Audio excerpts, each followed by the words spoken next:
Hey guys, it's Mike from Team OCG, coming at you with just a little bit of an update on how things have been progressing. Long story short, I'm Mike, cameraman is Jake. We've been playing Yu-Gi-Oh! Since probably 2011, right? I think is when we started to get 10, 11. maybe late 2009. Yeah, we started playing competitively in the Infernity era, for those of you veterans, and we played pretty consistently up until windups. I mean, I played right up until Lynx, and I stopped just because I really didn't care for that mechanic much.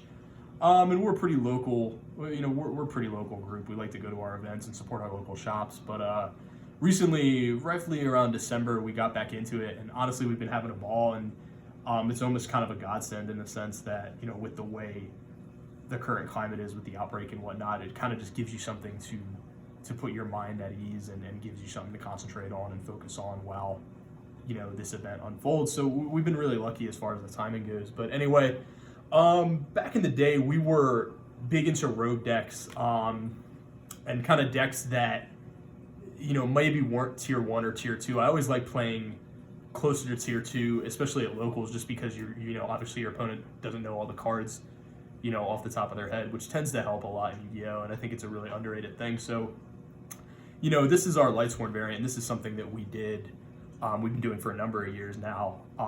And then we were also big into stun back in the day.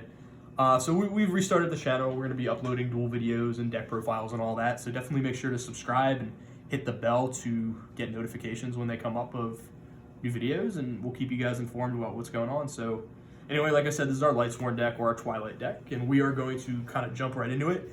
Just to bear in mind, this deck was made for the current format, so we know the April 1st list is up, RIP Glow Bulb, unfortunately, which obviously is a big part of this deck, but we are going to go back to the drawing board in the next day or so and kind of tweak a little bit, and we'll upload a new profile, but we have some dual videos with this, so we just wanted to kind of show you guys what we were running. So this is Jake's baby, just FYI, and this is very high rarity LightSworn, so please, for all you old school players, please take note. I mean, it's kind of just cool to see these cards in action. So first off, we got one Judgment Dragon.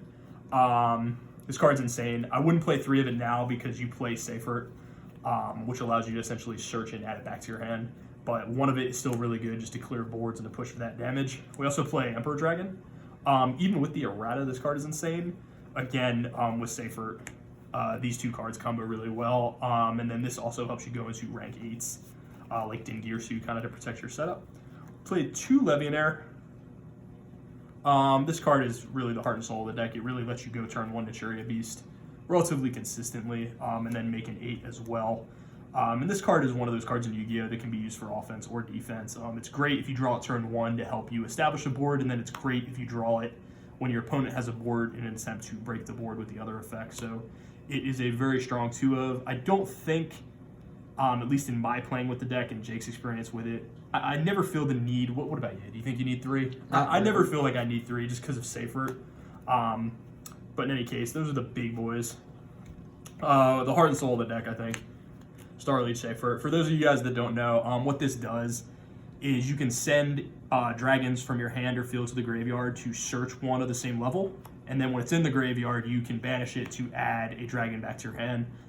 So this card's insane, obviously. This is a card that you want to mill off Minerva along with your big dragons and just add them back to your hand for that +1. So this card is absolutely, phenomenal. If you play this deck, these are expensive, but I think it's well worth the investment, personally. 3 Goblin Dirk. We tried to stay as close to the pure LightSworn build of Grass is Greener Error. This to get you into Minerva is just a really big play, and then because it's an Earth, it helps you get into Chariot Beast, which is typically your turn 1 play. As far as LightSworns go, 3 Raiden is the best one. Lets you mill during the main phase. I'm not going to say a whole lot about that. 2 Lila. Again, Spell Trap Destruction is good. It's never bad. Didn't feel like we needed 3 of it. Double Wolf and 1 Felice. Now, a lot of people triple out on Wolf, and I don't know exactly what it is, but if you've ever had the pleasure of playing Jake in a game of Yu-Gi-Oh! At a tournament, you know that 2 Wolves is like the perfect number. He mills them all the time without any hesitation. This card, I wouldn't ever play more than 1 of because it only comes up if you mill it off effect. It doesn't come up if you mill it off of charge, which for some reason tends to happen a lot. It's good to have that option. It's good to have that destruction for main phase 2, but I would never play more than one of it. You have one Lumina, searchable. Great card, definitely a combo extender, but because it's searchable, because charges at 3, we never felt you needed more than one. One Garoth, it's a Rhoda target, but it's also, you never felt like you needed more than one. Playing Irin. I do have to say I like Irin. You do play Rhoda, and for some reason, this card just tends to be really strong at local tournaments against the, what the heck is it? The Shadow Invoked match. People typically put the Dark Invoked, I forget his name right now, but in defense mode, this can send it back to the deck. So this is a strong option. And then the last is the Twilight Lumina. This card is really strong. And what it does, for those of you that don't know, you can banish a LightSworn in your grave to target a banished LightSworn and summon it. And then whenever another LightSworn activates her effect, she mills 3. So this card allows you to not only dig into your deck further, but also touch your banished LightSworns and reuse them. And what's really nice about her is it's a soft once per turn. So if you can remove her from the field, if you link with her, and then bring her back with like Legionnaire, you can do the effect again. 3 Necro. This is an odd choice. You don't see this a lot today, but again, if you've ever had the pleasure of actually playing Jake, these cards work out really well. And what I love about Necro, as opposed to some of the other cards like the Trap, something Revealing Light. One of the Swords of Revealing Light cards that you can banish, or the Electromagnetic Turtle, is not only is this card a dark, it's also chainable. And no one ever realizes it's chainable, so you'll have people use Call by the Grave, and you're like, all right, just chain it, and it negates the first effect. So, you know, if you played in Twilight format, you know full and well this card's ability to chain, but a lot of people right now don't. So we think it's a strong choice, and honestly, it's been paying off for us. Like, when you have those in the grave, you just feel so safe. Triple Honest, this is another card that, you know, if you ever played in the Twilight or LightSworn format, you know that this card is a serious powerhouse and a serious threat a lot of the time, but nobody ever reads it anymore. So, you know, a lot of the times we'll just have a Lumina on the field, and they'll break the board, obviously, because they can't just leave it there. And when they swing in, you'll drop an Honest, and people are like, what? Like, you play that card? So in the worst case scenario, it's a 4 that you can go into Minerva with if you have Goblin Dirge, but it just outs so many, you know, hard to get over monsters right now that I think it's personally worth a Or spot. normally I end up milling and removing it with Leviair. Yeah, and it you can tends to be remove a it for good Leviair. light to remove. And it's a fairy for Christia. Yep. We do play the Clown package, so double Juggler, double Hat Tricker. This is the best one, I think, personally, in the idea that he's an Earth, so you can use him to go into your Naturia Beast with your Go-Up Bulb, and then 1 of Trick Clown. And then, of course, Glow Bulb, which, again, we're going to try to revamp this deck for the April 1st format, but this card will be missed. This is by far the best tuner. For spells, 3 charge. This is standard. I don't have to explain this. Searcher of the deck. 3 recharge. Get your milling going. Your draw power. 1 Avarice, which this card is phenomenal in this deck. I mean, you end up with 5 in the grave so quick. It lets you reuse your Minervas as well. We play a Reincarnation. This card fixes a lot of dead hands, which is what I like about it. Like, if you hard draw Necros or, you know, Seyfert or something, you can add back your Lumina and reuse it, and add back your Judgment Dragon and whatnot. So it's very good. Reborn. This deck is made to go first. The idea being is that you want to, excuse me, you want to set up a board with Naturia Beast and Protection, and kind of just win out from there. This card lets you not only extend that first turn, but if you're going second and they stop your normal summon, this can get you back into the game. 1 Cyclone.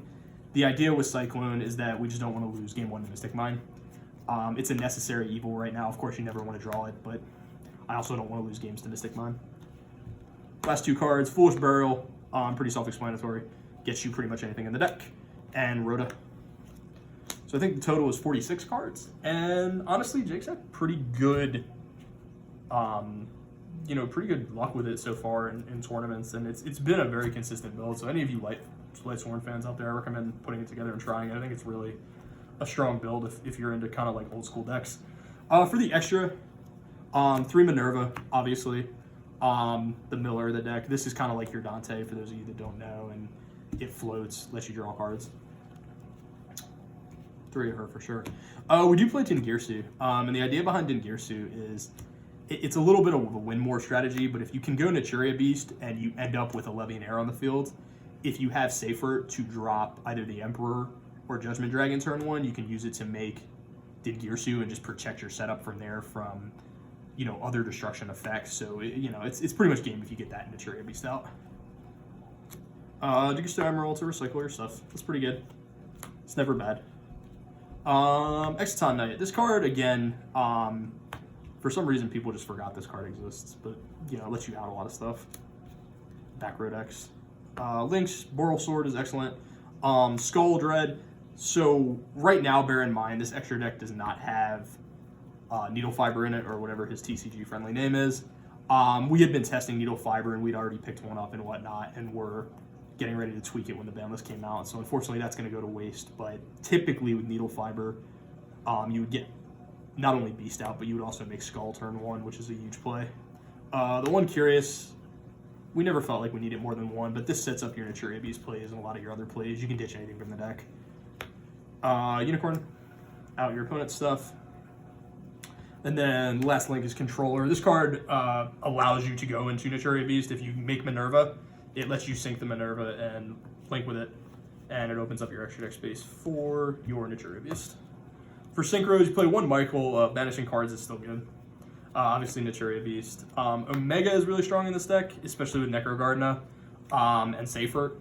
There's been many a game online when I've been testing this deck where I can go Omega and just start to recycle Necrogardener so they can't kill me, and then when they finally can break the board, I'll recycle like Safer and bring back Judgment and just destroy other cards and attack them for game. Or if you can bring back Emperor Dragon, wait until the following turn to drop it and just burn them for game, or get rid of all their cards, and then if you still have a Safer engrave, you're going to be a card ahead the following turn. So it's great. I mean, recycling banished cards is amazing. And then just 1 Trish for the blowout. For the side deck, bear in mind, again, this was for last format, but 2 Christia. The idea here is that, you know, in addition to Minerva being a fairy, Honest is a fairy as well. So, I mean, you drop this, right, Jake, in tournaments. He's actually used the effect to summon it. But usually you can just mill it and then bring it back with Legionnaire in defense mode. And with the Honest and Minerva, and the fact that you can drop the Minerva with the Gravity Controller and kind of control the fairies a little bit, like... Yeah, it really gets you there. Yeah. So, I mean, and Christie is just a blowout card. We're thinking about main decking that for the April 1st format, and just using that kind of in place of Naturia Beast to kind of lock out plays. Double Crow, never bad. Works as a dark, too. We played the Kaiju package, and the idea here was that this deck had a really hard time going second, especially against Palooza. So we wanted an out to that. So we played the 4 Kaijus and then 2 of the spell. And what's nice is the light one is a machine, so it actually brings you a light machine. It brings you 1 step closer to making Curious and setting up your board while at the same time breaking your opponent's board. So those were a really good choice. The second, Cyclone for back row decks or field cards. It was never bad. We still play Breakthrough Skill. This card is insane, and I don't understand. Like, I guess because LightSworn is just kind of the mill deck of yesteryear, but this card is so strong a lot of the times. Like, if you mill it against certain decks, like Stun, for example, you just feel so safe. Like, they can't stop you from stopping their Fossil Dyna, and you can just kind of overextend and kill them. And then 2-Dimensional Barrier. This card is going to be really good April 1st, but, you know, it's been good so far against Heroes for Fusion, Shed All for Fusion, and then just any random Pendulum decks that you play. So again, that is our LightSworn deck. I hope you guys enjoyed it. Make sure to subscribe to our channel if you haven't done so, because we're going to be posting a lot of videos in the upcoming weeks. We hope you enjoy it.